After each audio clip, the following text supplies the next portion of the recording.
कौन होती हैं विष कन्याएं? पौराणिक ग्रंथों में क्यों है इनका जिक्र? आखिर कैसे बनती थीं विष कन्याएं? विष कन्याओं के बारे में आपने कई कहानियों में पढ़ा और सुना भी होगा, लेकिन आपको ये पता नहीं होगा कि विष कन्याएं कैसे बनती थीं और इनका क्या काम होता था। तो हम आपको अपने इस वीडियो में विष कन्याओं के बारे में हर वो जानकारी देंगे जो ना तो आपने सुनी होंगी और ना ही आपको पता होंगी। दरअसल भारत में प्राचीन समय में राजा महाराजाओं के पास विष कन्याएं हुआ करती थीं, जो उनके सबसे खतरनाक दुश्मन को मारने या फिर कोई भेद निकालने के काम आती थी। इनके बनने की एक खास प्रक्रिया भी होती थी। ये एक तरह की ह्यूमन वेपन भी हुआ करती थी। वैदिक साहित्य, लोक कथाओं और इतिहास में हमेशा से ही विष कन्याओं का जिक्र है। विष कन्या उस स्त्री को कहा जाता था जिसे बचपन से ही थोड़ा थोड़ा विष देकर जहरीला बनाया जाता था।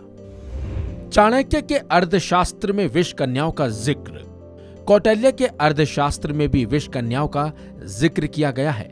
चाणक्य ने चंद्रगुप्त के शासनकाल में ही विष कन्याओं की जरूरत को समझ लिया था। इन विष कन्याओं का इस्तेमाल जासूसी या फिर किसी मोहक हथियार के तौर पर किया जाता था। ये विष कन्याएं अपनी मनमोहक और सुंदर अदाओं से दुश्मनों को अपनी ओर आकर्षित करती थी और फिर अपनी अदाओं का गुलाम बनाती थी। इसके बाद उनसे जरूरी बातें निकलवाकर उनका कत्ल कर देती थी। ऐसे तैयार होती थी विष कन्याएं। विष कन्याओं को तैयार करने के लिए छोटी उम्र की सुंदर लड़कियों को चुना जाता था। इन छोटी बच्चियों को थोड़ा थोड़ा जहर दिया जाता था। जहर की इतनी मात्रा रखी जाती थी कि उनकी जान न जाए, लेकिन इसके बाद जहर की मात्रा धीरे धीरे बढ़ाई जाती थी और एक वक्त ऐसा होता था कि जब उनके पूरे शरीर में जहर फैल चुका होता था। इसके बाद इन लड़कियों को नृत्य कला, संगीत कला और राजकाज जैसी तमाम तरह की चीजें सिखाई भी जाती थी। हथियार की तरह होता था इस्तेमाल।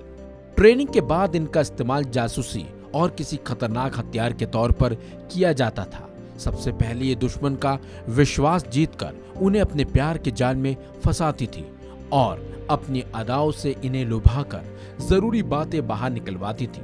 इन लड़कियों के पूरे शरीर में जहर होता था और इनके संपर्क में आने वाले शख्स की जान ही चली जाती थी। 100 कत्ल करने वाली विष कन्या। रोम की एक बेहद खूबसूरत विष कन्या थी। दुनिया की पहली सीरियल किलर थी। 54 ईस्वी में रोम के सम्राट नीरो का शासन शुरू हो चुका था। इतिहास में नीरो को उसकी क्रूरता और वहशीपन के लिए जाना जाता है। सिर्फ 16 साल की उम्र में नीरो सम्राट बन गया था। उसका राज ब्रिटेन से लेकर सीरिया तक फैला हुआ था। कहा जाता है नीरो की तरह उसकी मां अग्रिपीना भी क्रूरता की सारी सीमाएं पार करती थी और उसकी ही कोशिशों की वजह से नीरो सिर्फ 16 साल की उम्र में सम्राट बन चुका था। अब आप सोच रहे होंगे कि हम आपको नीरो की कहानी क्यों सुना रहे हैं। वो इसलिए क्योंकि दुनिया की पहली सीरियल किलर नीरो के इशारे पर ही करती थी सारी कत्ल, और या फिर ये कहें कि दुनिया की पहली विष कन्या भी नीरो ने ही बनाई थी। रोम के सम्राट नीरो की खास थी लुकास्टा। रोम को जलाकर चैन की बांसुरी बजाने वाली कहावत नीरो के लिए ऐसे ही नहीं कही जाती।